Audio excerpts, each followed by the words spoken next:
Rebonjour à tous. Alors dans cette vidéo, on va parler du box model. Alors qu'est-ce que c'est que le box model?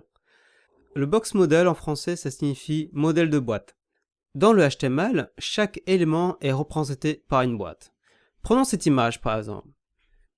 Donc cette image, elle a une largeur et une hauteur. En anglais, width et height. Dans cette image, on pourra ajouter une bordure.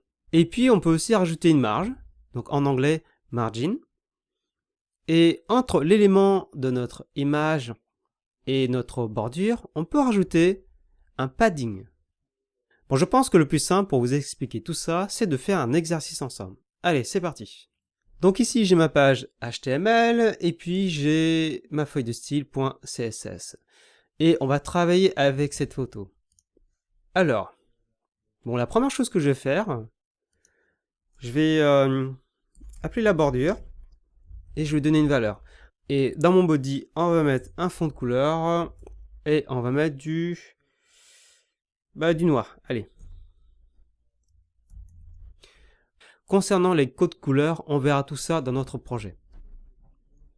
Ok, maintenant, retournons dans index.html et je vois l'élément img. Alors, je retourne maintenant dans ma feuille de style CSS et je vais faire img et je vais donner des propriétés à cette image. Je vais rajouter une largeur et une hauteur. Pour ça, je vais commencer par ma largeur, donc c'est width, et je vais mettre 200 pixels. Ah, on va mettre une hauteur, et je vais mettre, 400 pixels. C'est peut-être trop là, on va mettre plutôt 300. Voilà, 300 n'est pas trop mal. Cool. Alors maintenant, je vais mettre une bordure. On va faire border. La bordure, généralement, elle est constituée de 3 valeurs. La première valeur, ce sera l'épaisseur. Donc là, je vais mettre, allez, 10 pixels. Et là, on voit rien, c'est normal puisqu'on n'a pas mis la couleur. Donc maintenant, je vais mettre la couleur et je vais mettre white. Voilà. Et puis ensuite, on mettra le type de bordure. Et nous, on va mettre du solide. Et là, j'ai bien une photo avec une bordure de 10 pixels, de couleur blanc et de type solide. Allez, on continue? On avait dit quoi tout à l'heure? On avait dit des marges. Donc, on rajoute une marge. Margin. Voilà. La marge, elle est composée de 4 valeurs. En haut, en bas, à gauche, à droite. Mais quand vous écrivez les valeurs d'une marge, il y a un sens. Et le sens, c'est le sens de l'aiguille d'une montre. Vous allez voir. Donc, la première valeur que je vais donner, ce sera le top. Ce qui veut dire en haut. Je vais donner 20 pixels. Je viens de donner 20 pixels. Ensuite, maintenant, c'est au tour de la droite. Je vais donner, allez, 50 pixels. J'ai donné 50 pixels. Et en bas, je donne 100 pixels. Voilà.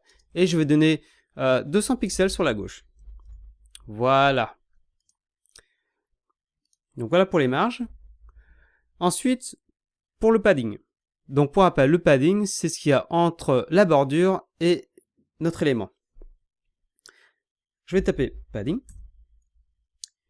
Et le padding fonctionne comme la marge. Il faut 4 valeurs et c'est comme l'aiguille d'une montre. Donc c'est parti, je vais commencer par le haut, donc 50 pixels. Ensuite à droite, je vais donner que 5 pixels. En bas, je vais redonner 100 pixels. Et sur la gauche, 300 pixels. Voilà. C'est cool, hein? Je vous montre aussi quelque chose d'autre. Donc là, sur mon navigateur, je fais un clic droit. Je clique sur Inspecter. Je vais cliquer ici dans le menu et je vais demander à ce que l'inspection du code soit plutôt à l'horizontale. Voilà. Je remonte un peu tout ça. Ok. Donc là, on va utiliser cet outil développeur de Chrome pour analyser notre travail. Donc je vais cliquer ici sur l'élément img.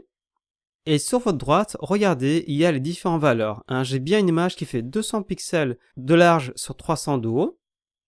J'ai une bordure de 10 pixels.